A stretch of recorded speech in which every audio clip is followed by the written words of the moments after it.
أحدا وعرضوا على ربك صفا لقد جئتمونا كما خلقناكم أول مرة بل زعمتم أن لن نجعل لكم موعدا ووضع الكتاب فترى المجرمين مشفقين مما فيه ويقولون يا ويلتنا ما لهذا الكتاب لا يغادر صغيرة ولا كبيرة إلا أحصاها ووجدوا ما عملوا حاضرا ولا يظلم ربك أحدا وإذ قلنا للملائكة اسجدوا لآدم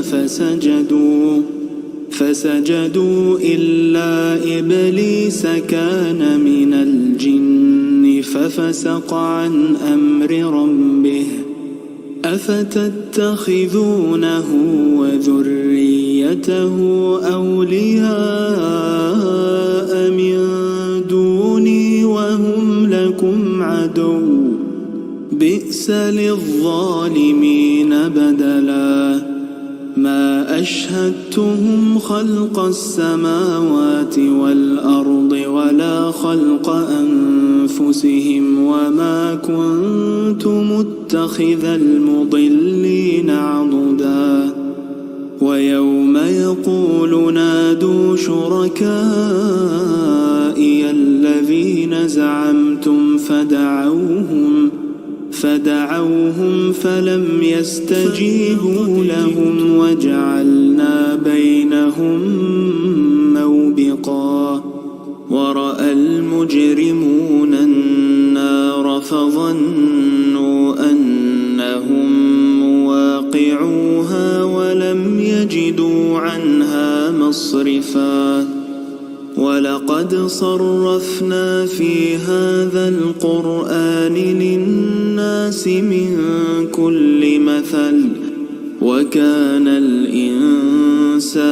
أكثر شيء جدلا وما منع الناس أن يؤمنوا إذ جاءهم الهدى ويستغفروا ربهم إلا أن تأتيهم سنة الأولين أو يأتيهم العذاب قبلا وما نرسل المرسلين إلا مبشرين ومنذرين ويجادل الذين كفروا بالباطل ليدحضوا به الحق واتخذوا آياتي وما أنذروا هزوا ومن أظلم ممن ذكر بآيات ربه فأعرض عنها ونسي ما قدمت يداه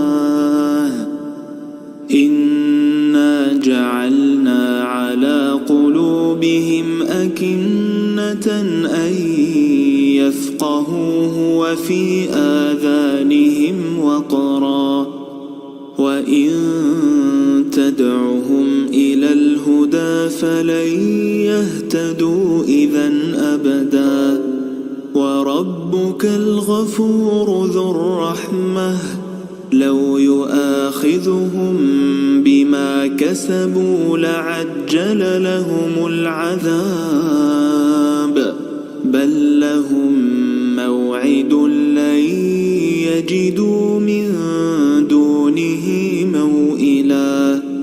وتلك القرى أهلكناهم لما ظلموا وجعلنا لمهلكهم موعدا وإذ قال موسى لفتاه لا أبرح حتى حتى أبلغ مجمع البحرين أو أمضي حقبا فلما بلغا مجمع بينهما نسيا حوتهما فاتخذ سبيله في البحر سربا فلما جاوزا قال لفتاه آتنا غداءنا لقد لقينا من سفرنا هذا نصبا قال أرأيت إذ أوينا إلى الصخرة فإني نسيت الحوت وما